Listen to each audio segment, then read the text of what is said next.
میرے محترم بزرگوں اور دوستوں اور عزیز ساتھیوں،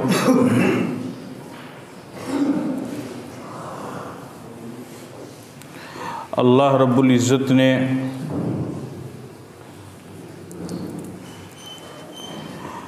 اپنے پاک پیغمبر جناب محمد رسول اللہ صلی اللہ علیہ وسلم کی صحبت کے لیے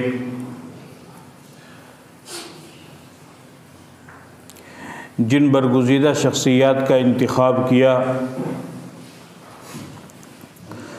اور جن مقدس ہستیوں کو چنا،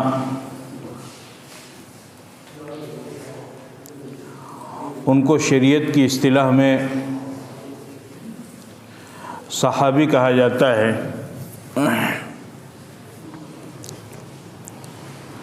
صحابی کہتے ہیں اس انسان کو کہ جس نے رسول اکرم صلی اللہ علیہ وسلم کو ایمان کی حالت میں دیکھا ہو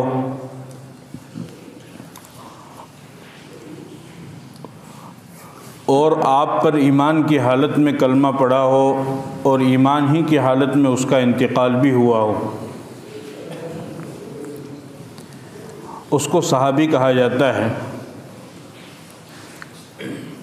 اگر کوئی انسان صرف نبی کو دیکھے تو نبی کو دیکھنے کی وجہ سے وہ صحابی نہیں ہوتا ہے، بلکہ اس انسان کو نبی کے اوپر ایمان لانا اور پھر اس ایمان پر اس کلمے کے ساتھ دنیا سے جانا ضروری ہے۔ اگر یہ دو چیزیں پائی جائیں گی تو وہ صحابی کہلائے گا۔ اگر کسی انسان نے نبی کو دیکھا لیکن ایمان کی حالت میں نہیں دیکھا بلکہ کفر کی حالت میں دیکھا تو وہ صحابی نہیں کہلائے گا۔ جیسا کہ ابو جہل، ابو لہب، عتبہ، شیبہ، بے شمار کفار مکہ گزرے ہیں کہ جنہوں نے پاک پیغمبر کو دیکھا لیکن ان کو صحابی نہیں کہا جائے گا، اس وجہ سے کہ انہوں نے ایمان قبول نہیں کیا۔ اور اسی طریقے سے اگر کوئی انسان ایمان قبول کر لے لیکن پھر خدا نہ کرے کہ مرنے سے پہلے پھر دوبارہ وہ کفر کی طرف چلا جائے یعنی مرتد ہو جائے اور پھر مرتد ہو کر کے ہی وہ دنیا سے جائے تو اسے بھی صحابی نہیں کہا جائے گا۔ صحابی ہونے کے لیے ضروری ہے کہ ایمان کی حالت میں نبی کو دیکھے اور پھر ایمان کی حالت میں ہی دنیا سے جائے، اس کو صحابی کہا جاتا ہے۔ اور اللہ رب العزت نے اپنے پاک پیغمبروں کا حضرت آدم علیہ السلام سے آقا نامدار تک جو سلسلہ چلایا تو اللہ تعالیٰ نے ہر پیغمبر کے ساتھ کچھ نہ کچھ ساتھی ان کے رکھے، ان کو صحابی کہا جاتا ہے۔ حضرت نوح علیہ السلام کے چند صحابہ تھے، حضرت موسیٰ علیہ السلام کے چند صحابہ تھے، حضرت ابراہیم علیہ السلام کے چند صحابہ تھے، اسی طریقے سے حضرت عیسیٰ علیہ السلام کے چند صحابہ تھے، لیکن سب سے زیادہ بڑی تعداد میں صحابہ اور ساتھی تمام نبیوں میں ہمارے نبی صلی اللہ علیہ وسلم کو ملے اور آپ کے حصے میں آئے۔ تقریباً 1,24,000 کے قریب صحابہ کرام رضوان اللہ تعالی علیہم اجمعین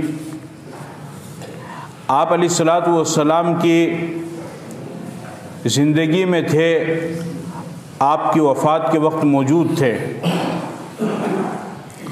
وہ صحابہ کے جنہوں نے نبی کے ہاتھ پر کلمہ پڑھا،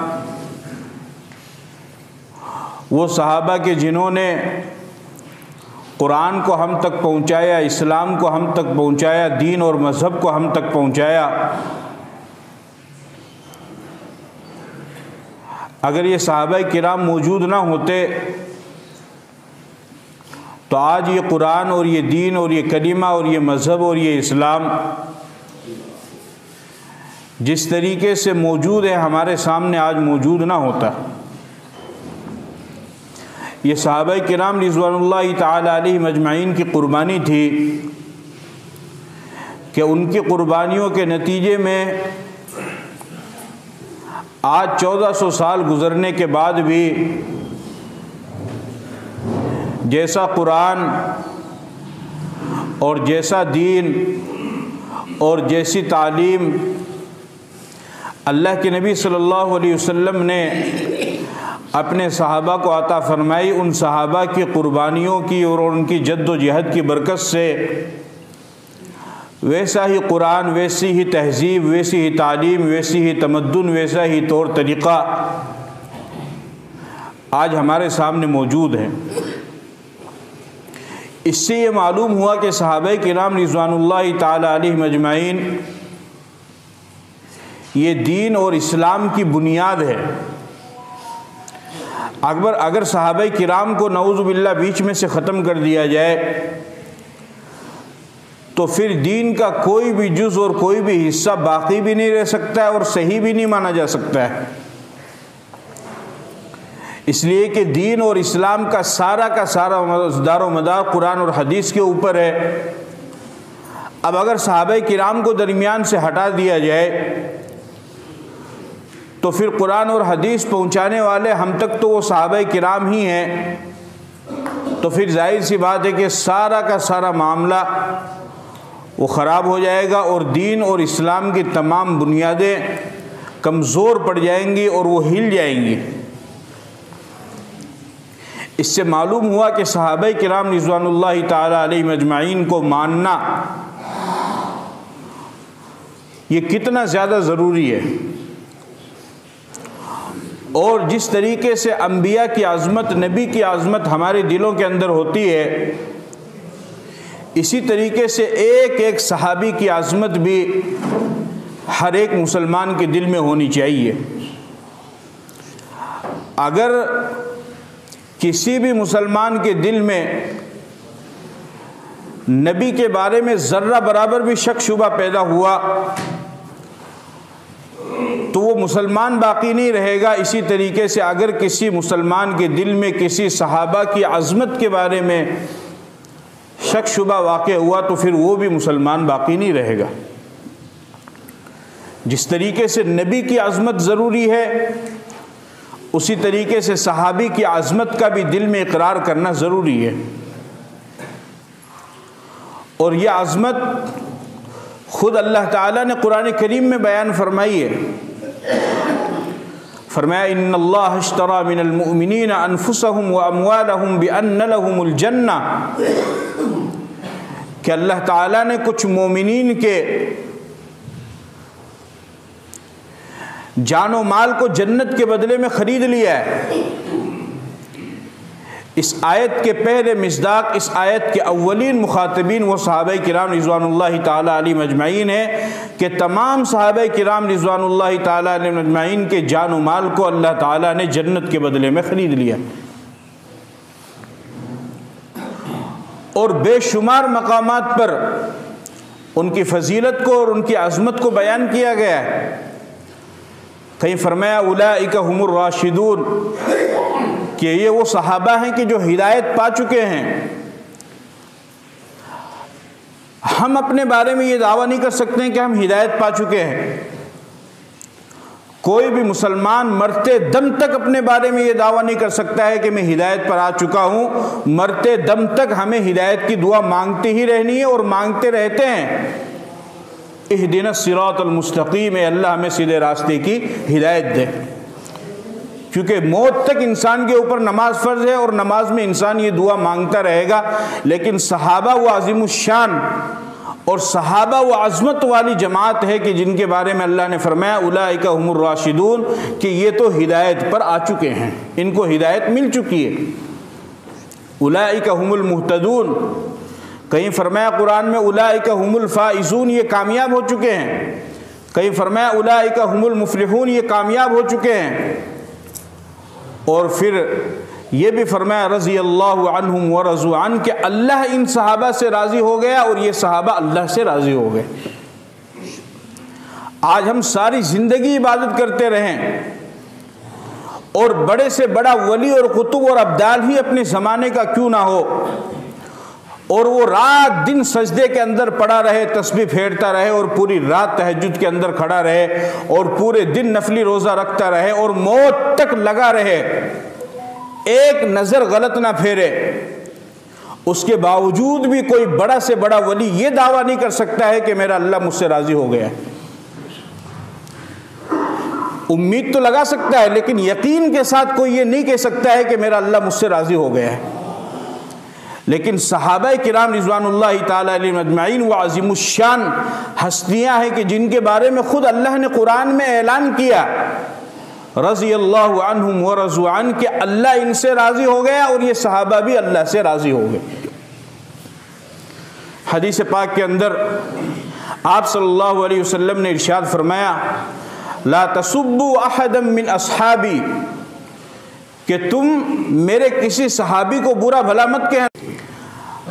فرمایا کہ اگر تم میں سے کوئی احد پہاڑ کے برابر بھی سونا خرچ کرے، صدقہ خیرات کرے، احد پہاڑ کے برابر سونا،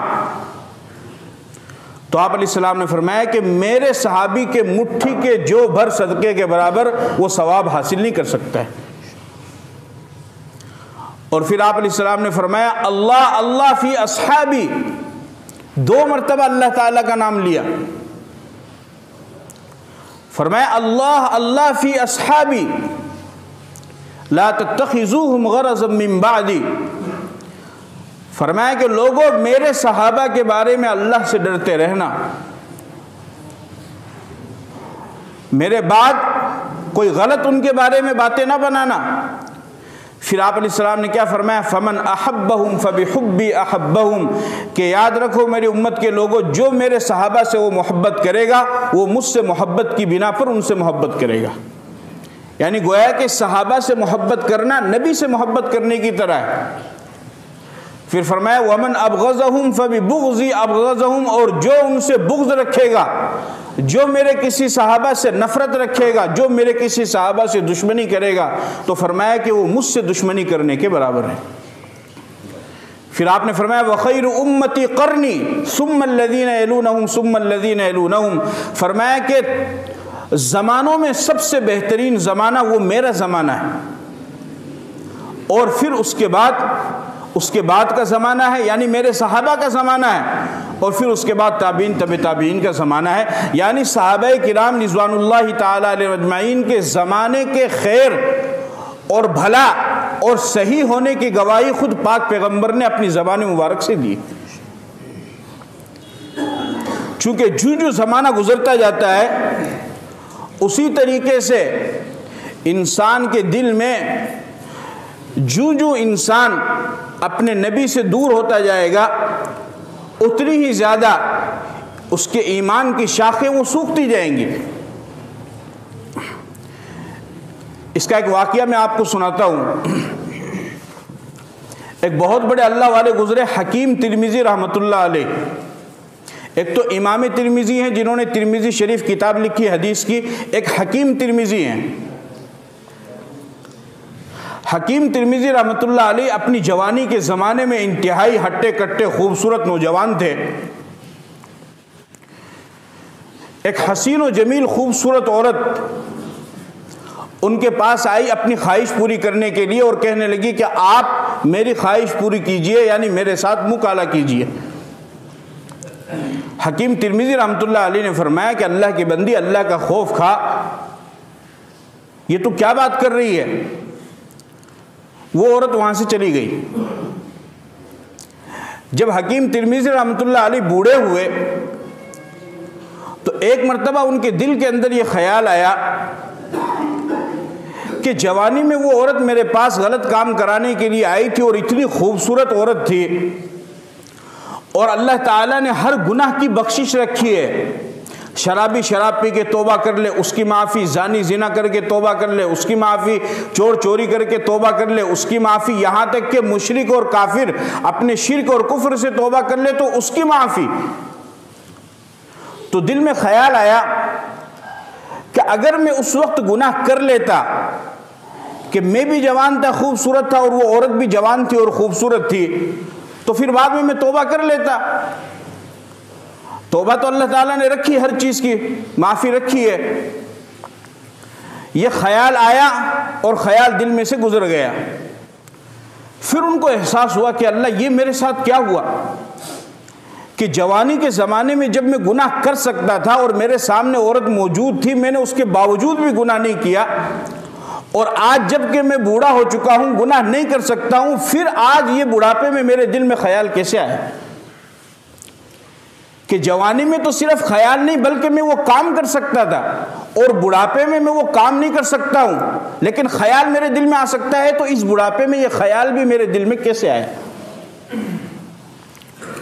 جب سوئے تو رات کو خواب میں اللہ کے نبی صلی اللہ علیہ وسلم کی زیارت ہوئی، اور یہ بات اللہ کے نبی کے سامنے انہوں نے رکھی، تو آپ نے ارشاد فرمایا کہ حکیم ترمذی، جوانی کے زمانے میں تم میرے زمانے سے زیادہ قریب تھے، اور جب تمہارے اوپر بڑھاپا آ گیا تو پھر تمہارا زمانہ میرے زمانے سے دور چلا گیا، لہذا گناہ کا خیال تمہارے دل میں آ گیا۔ تو اس سے آپ اندازہ لگائیے کہ زمانے کی قربت یہ کتنی اہم چیز ہے۔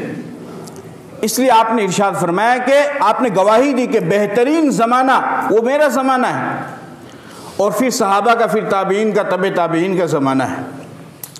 آپ علیہ السلام نے ارشاد فرمایا الصحابۃ کلہم عدول، صحابہ تمام کے تمام منصف ہیں۔ فرمایا اصحابی کالنجوم فبأیہم اقتدیتم اہتدیتم، کہ میرے تمام کے تمام صحابہ ستاروں کے مانند ہیں، جس کی بھی تم اقتداء کرو گے راہ پا جاؤ گے، جنت تک پہنچ جاؤ گے۔ جس طریقے سے ستاروں کے ذریعے سے روشنی حاصل کی جاتی ہے اور راستہ معلوم کیا جاتا ہے، وعلامات وبالنجم هم يهتدون۔ اب تو لائٹ روشنی کا انتظام ہو گیا، پہلے زمانے میں اندھیرا تھا، لائٹ وغیرہ کا کہاں انتظام تھا، تو تاروں کی روشنی کے ذریعے سے لوگ راستہ معلوم کیا کرتے تھے۔ تو فرمایا کہ جس طریقے سے تاروں کی روشنی سے راستہ ملتا ہے، میرے صحابہ کے تم نقش قدم پر چلو تو تمہیں جنت کا اور ہدایت کا راستہ مل جائے گا۔ تو ایک ایک صحابی کی عظمت اور ایک ایک صحابیہ کی عظمت ہمارے دل کے اندر ہونا چاہیے۔ ان سے ان کی زندگی کے اندر جو کچھ بھی گناہ ہوا اللہ نے ان کو معاف کر دیا ہے۔ صحابہ کرام کے بارے میں اہل سنت والجماعت کا عقیدہ کیا ہے کہ صحابہ کرام معصوم نہیں ہے لیکن محفوظ ہے۔ محفوظ کا مطلب یہ ہے کہ اللہ تعالیٰ صحابہ کو گناہ سے محفوظ رکھتا ہے، اور اگر بشری تقاضے کے تحت ان سے گناہ ہو بھی جائے تو مرنے سے پہلے پہلے اللہ تعالیٰ ان کو توبہ کی توفیق دے دیتا ہے، اور اس طریقے سے وہ بغیر گناہ کے پاک صاف ہو کر کے دنیا سے جاتے ہیں۔ ان کا کیا معاملہ ہے وہ اللہ کے ساتھ میں ہے، لیکن جب اللہ نے کہہ دیا کہ میں ان سے راضی ہو گیا ہوں تو پھر میں ان کے بارے میں بحث کروں تو میں کیوں اپنی زندگی اور اپنی آخرت اور اپنی جنت کو خراب کروں۔ اس سے معلوم ہوا کہ صحابہ کی دشمنی سے اور صحابہ کے شان میں بدتمیزی اور گستاخی سے انسان کو بچنا چاہیے، اور صحابہ کی عظمت کا اس کو قائل ہونا چاہیے۔ انہی صحابہ کرام رضوان اللہ تعالی علیہم اجمعین میں سے ایک صحابی حضرت امیر معاویہ رضی اللہ تعالی عنہ کاتبین وحی میں سے ہیں، یعنی اللہ جو قرآن اتارتے تھے اللہ کے نبی پر، تو آپ جو دیگر صحابہ کو بلا کر کے قرآن لکھواتے تھے ان میں سے ایک حضرت امیر معاویہ بھی ہے۔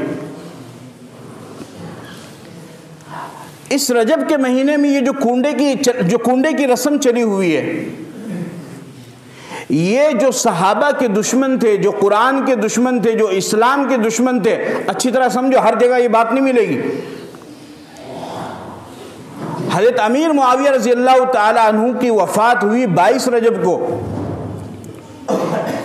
اور امیر معاویہ اتنا بڑا آدمی ہے کہ حضرت عمر کے زمانے میں تو 3600 علاقے فتح ہوئے، اسلام کے ماتحتی میں آئے، اور امیر معاویہ کے زمانے میں 5400 علاقے اسلامی دائرے میں داخل ہوئے، اتنا بڑا آدمی ہے۔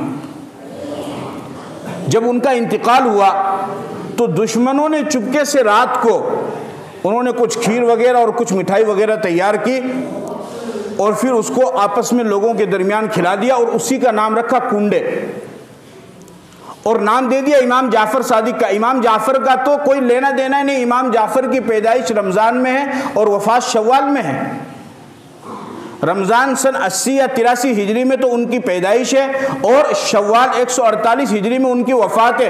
ان کی ولادت اور وفات سے کچھ لینا دینا ہی نہیں ہے۔ حضرت امیر معاویہ جو پیغمبر کے عظیم الشان صحابی ہیں، ان کی وفات پر دشمنوں نے چپکے سے کھیر وغیرہ بنائی، اور اسی لیے آپ نے سنا ہوگا، جو بڑے بوڑھے بزرگ ہیں ان کو معلوم بھی ہوگا کہ پہلے کیا تھا۔ پہلے وہ ڈرتے تھے تو چپکوں سے انہوں نے یہ کام کیا۔ تو پہلے لوگ کیا کہتے تھے کہ بھئی کنڈے کی جو رسم ہے اس کو فجر کی اذان سے پہلے پوری کر لو اندھیرے میں، تاکہ لوگوں کو پتہ نہ چلے۔ پھر ان لوگوں کا جب زور ہوا تو اب کھلم کھلا کرنے لگے، اور مسلمانوں کے گھروں میں بھی کنڈے کی رسم چلنے لگی، اور خدا کے بندوں کو پتہ بھی نہیں کہ ہم صحابی کے خلاف کتنی بڑی سازش کر رہے ہیں۔ بس کھیر کھانی ہے، پوری کھانی ہے، ہمیں اپنی رسم پوری کرنی ہے۔ ارے کم سے کم بیک گراؤنڈ تو دیکھو، اس کا پس منظر تو دیکھو کیا ہے، کیوں بنائی جا رہی ہے، کیوں منائی جا رہی ہے، اس کا پس منظر کیا ہے۔ کسی عالم سے پوچھو، اپنے امام سے پوچھو۔ یہ تھوڑی کہ مسلمان قوم اندھی ہے جس نے وللظالین کہا اس پہ آمین کہہ دیا، یا جس نے جدھر کو ہانکا ادھر ہانکنے لگ گئے۔ رجب کے مہینے میں جو کنڈے وغیرہ کیے جاتے ہیں، یہ سراسر بدعت ہے۔ صحابہ کے خلاف دشمنی مول لینا ہے، صحابہ کی عظمت کو گرانا ہے، صحابہ سے دشمنی لینا ہے۔ اور ابھی حدیث میں نے آپ کو سنائی کہ صحابہ سے دشمنی کرنے والا گویا کہ نبی سے دشمنی کرنے والا ہے، اور نبی سے دشمنی کرنے والا گویا کہ اللہ سے دشمنی کرنے والا ہے۔ میں اپنے باپ کی وفات پر خوشی نہیں منا سکتا ہوں، میں اپنے بھائی کی وفات پر خوشی نہیں منا سکتا ہوں، میں اپنی ماں کی وفات پر خوشی نہیں منا سکتا ہوں۔ نعوذ باللہ، نبی کے صحابہ اتنے لاوارث ہو گئے کہ مسلمان ان کی وفات پر خوشی منا رہے ہیں اور کھیر بنائی جا رہی ہے۔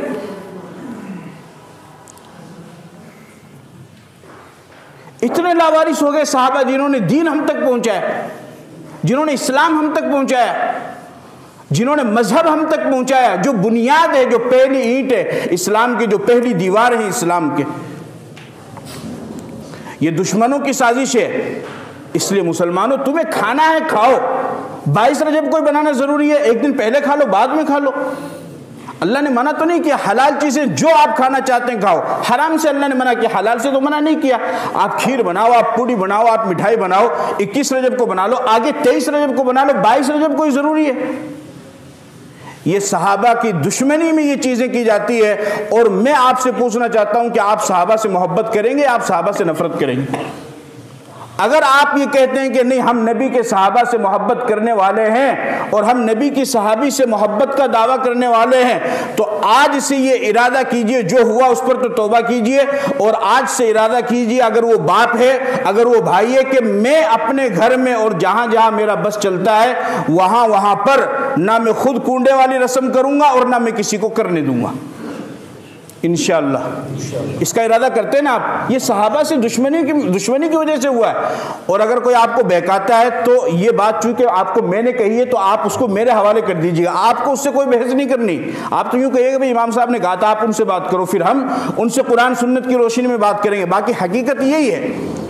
اب پہلا زمانہ تھا، لوگ اتنے پڑھے لکھے نہیں تھے، تو کچھ لوگوں نے جیسی باتیں چلائی وہ چلتی رہی، لیکن اب تو وہ جاہلیت کا زمانہ نہیں ہے۔ اب تو ماشاءاللہ ہر چیز سامنے موجود ہے، اب تو ہر آدمی دیکھ کر کے پھونک کر کے قدم رکھ رہا ہے۔ تو پھر آپ دین اسلام کے معاملے میں اتنے جاہل کیسے ہو رہے ہیں؟ آپ اتنے لا علم کیسے ہو رہے ہیں؟ آپ اتنے نادان کیسے ہو رہے ہیں؟ اس لیے کنڈے کی اس رسم کو مکمل طور پر ہمیں اپنے درمیان سے ختم کرنا ہے، اور زندگی میں کبھی بھی ہم اپنے گھروں میں اس کنڈے کی رسم کو نہیں ہونے دیں گے انشاءاللہ۔ اللہ عمل کی توفیق عطا فرمائے۔